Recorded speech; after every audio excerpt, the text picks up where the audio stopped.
Imagine करो कल सुबह उठ के तुम्हें पता चले फेसबुक बंद, यूट्यूब ब्लॉक और व्हाट्सएप डेड। और ये कोई ग्लिच नहीं है, ये तुम्हारी डेली लाइफ है। चाइना के 1.4 बिलियन लोगों के लिए यही नॉर्मल है। ना फेसबुक, ना इंस्टाग्राम, ना यूट्यूब, ना व्हाट्सएप, ना ट्विटर। पर शौक की बात यह है कि इसके बावजूद चाइना पीछे नहीं रह गया, बल्कि कई मामलों में डेवलपिंग कंट्री से ईयर्स आगे निकल गया।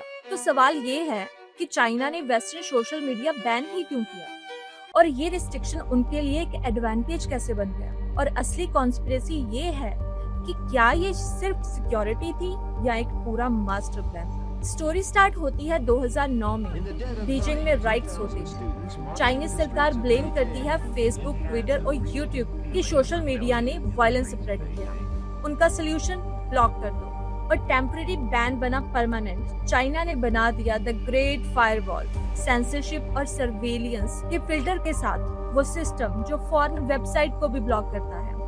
और सोचो, ये सिर्फ चाइना तक लिमिटेड नहीं है।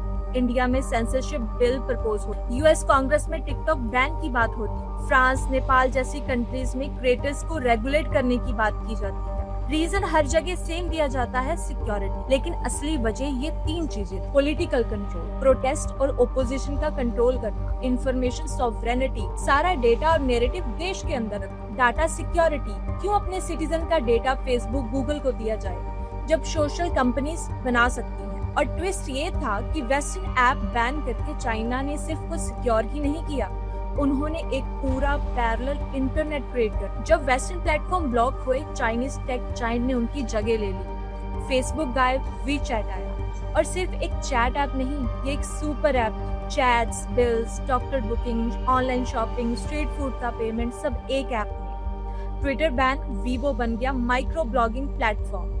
यूट्यूब ब्लॉक, बिलीबिली और यूकू खड़े हो गए। व्हाट्सएप मैसेंजर बैन हुआ तो वीचैट ने रोल ले लिए। चाइना ने हर एक का अपना वर्जन बना दिया, और कई केसेस में ओरिजिनल से ज्यादा एडवांस्ड। और इस स्ट्रेटजी का ट्विस्ट ये, बैन होने से इनोवेशन स्लो नहीं हुआ, बल्कि और तेज हो गया। और आज वही मॉडल दुनिया भर में कॉपी हो रहा है। इंडिया में एप्स बैन, अफ्रीका में प्रोटेस्ट के टाइम पे सोशल मीडिया ब्लॉक, वेस्टर्न में डिजिटल सॉवरेनिटी के नाम पे सेंसरशिप। एक तरह से फायरवॉल का ब्लूप्रिंट ग्लोबल बन रहा है। बाहर से ये सिर्फ सेंसरशिप लगता है, लेकिन असल में ये एक एम्पायर बिल्डिंग। सोचो, तुम्हारा हर फेसबुक स्क्रॉल, हर Google ad dollar Silicon Valley के पास जाता है। अगर चाइना लॉक करता तो बिलियंस ऑफ यॉन बाहर चले जाते। तो बीजिंग ने डोर बंद कर दिए और खुद के जायंट खड़े हो गए।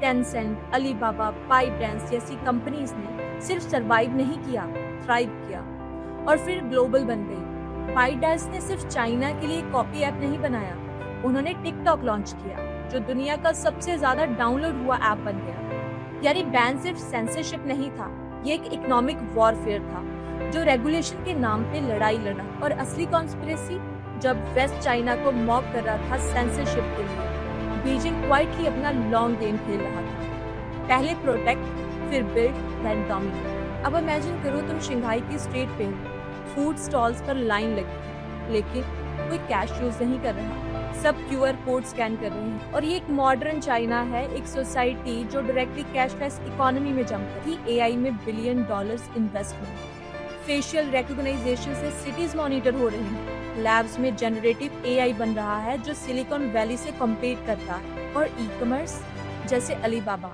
जितना पैसा 24 घंटे में, उतना Amazon वीक में बना पाता है। आउटसाइड वर्ल्ड के लिए ये रिस्ट्रिक्शंस लगती हैं बैकवर्ड, लेकिन असली में ये एक कंट्रोल्ड इन्वायरमेंट जिसमें इनोवेशन अपने रूल्स के हिसाब से ग्रो हो रहा है। रिजल्ट, डेवलपिंग वर्ल्ड अभी बेसिक इंटरनेट ही सीख रहा था, और चाइना कुछ फील्ड में ऑलरेडी वेस्ट को चैलेंज कर रहा है अपनी खुद की टेक्नोलॉजी से। पर एक बड़ा सवाल ये है कि चाइना के जेंजी प्रोटेस्ट क्यों नहीं करते। वर्ल्ड में यूथ हैशटैग और सोशल मीडिया से गवर्नमेंट को चैलेंज करते हैं। वेस्ट में हैशटैग मूवमेंट बनाए जाते हैं, मिडिल ईस्ट में सोशल मीडिया रेवोल्यूशन लीड कर, चाइना में साइलेंस।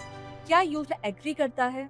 शायद नहीं। लेकिन प्रॉब्लम ये है कि प्रोटेस्ट वायरल वीडियो अपलोड ही नहीं होता, हैशटैग ट्रेंड ही नहीं करता, यानी रिबेलियन शुरू होने से पहले ही इरेज हो जाता। फिर प्रोटेस्ट दिखाया ही नहीं जाता तो कि प्रोटेस्ट एग्जिस्ट ही नहीं। यही सबसे बड़ी कॉन्स्पिरेसी है। साइलेंस का मतलब अप्रूवल नहीं होता, साइलेंस का मतलब है सेंसरशिप इतना पावरफुल हो कि वॉइस रेज करने से पहले ही दबा दी जाती है। तो China western social media use simple, उनके लिए ये सिर्फ एप्स नहीं है, ये पावर, नैरेटिव कंट्रोल करना, डाटा सिक्योर करना और इंश्योर करना कि फॉरेन कंपनीज उन्हें कंट्रोल ना कर पाए। By blocking the world, China ने एक पैरेलल इंटरनेट बनाया जिसमें रूल्स उनके हैं। पेपर पे ये एक मास्टर स्ट्रोक लगता है, प्रोटेक्शन, इनोवेशन, सेल्फ रिलायंस, पर रियलिटी में इसका मतलब है कम फ्रीडम, फ्यूअर चॉइसेस और एक डिजिटल केज। यहाँ पे डिसएग्रीमेंट एक बटन दबाने से गायब। और सबसे बड़ा सवाल, क्या ये सिर्फ चाइना का मॉडल है या फिर पूरी दुनिया इसी फ्यूचर की तरफ बढ़ रही है? क्योंकि 21st सेंचुरी में information is equal to power, और जो इंफॉर्मेशन कंट्रोल करता है वही दुनिया कंट्रोल करेगा। पर याद रखो कि ये एक ऐसी बाउंड्री है जो प्रोटेक्ट तो करती है, लेकिन वही आपको बाहर जाने से भी रोकती है।